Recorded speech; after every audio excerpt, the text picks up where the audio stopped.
Religious education is a negative predictor of being involved in violence and jihad. It is religion that prevents radicalization, not the other way around.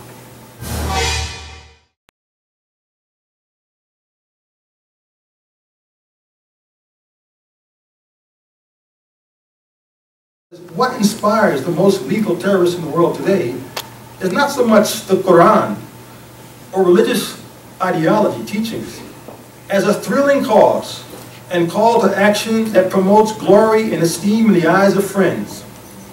Jihad is an egalitarian, equal opportunity employer. Fraternal, fast-breaking, glorious, and cool. Jihadi cool.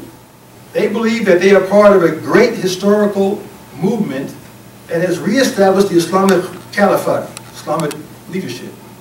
And they believe they must fight to secure and expand it.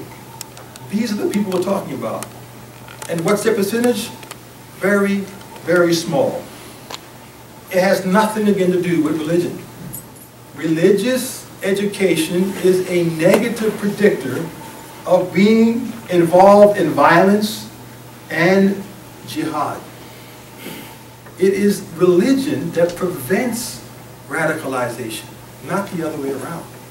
It doesn't create the radical.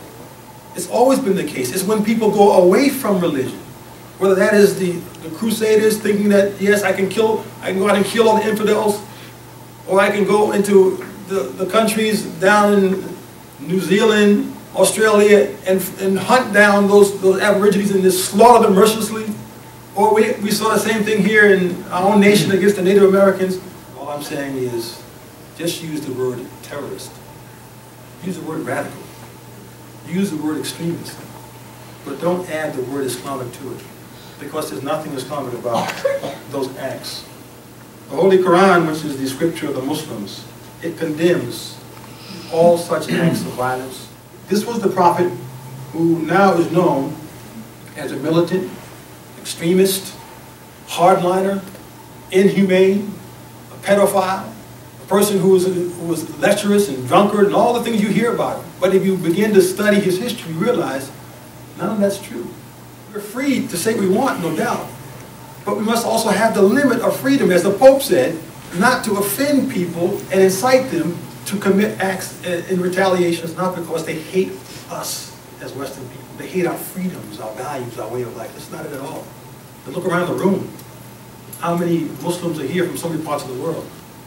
It's not because they're coming here to be sleeper cell agents to wait for the right moment to strike out against us. It's because they know this is a good place to live. It's a good nation. The education, the employment, the housing, everything about the government, the freedoms that we cherish. Relevant to President Obama's remarks the other day about let's not get on our high horses lest we forget things that happened hundreds of years ago. I wish he had taken that a little bit further. Will you condemn Hamas standing here in front of these people right now? There was a time in history where the Romans were condemning the same Jews for the same actions. Yes? Definitely. Thank you. I was in Iraq for a year, and one of our greatest challenges was the unemployment that led to the dishonor or the guilt or the consternation that many of the former Iraqi military felt after they were essentially fired by us. So I created the insurgency. But anyway, we were trying to find ways to get these folks employed, and that has come up in the last couple of days as stated in a simplistic fashion that if we could just get them jobs, we wouldn't have all these folks getting recruited to ISIS.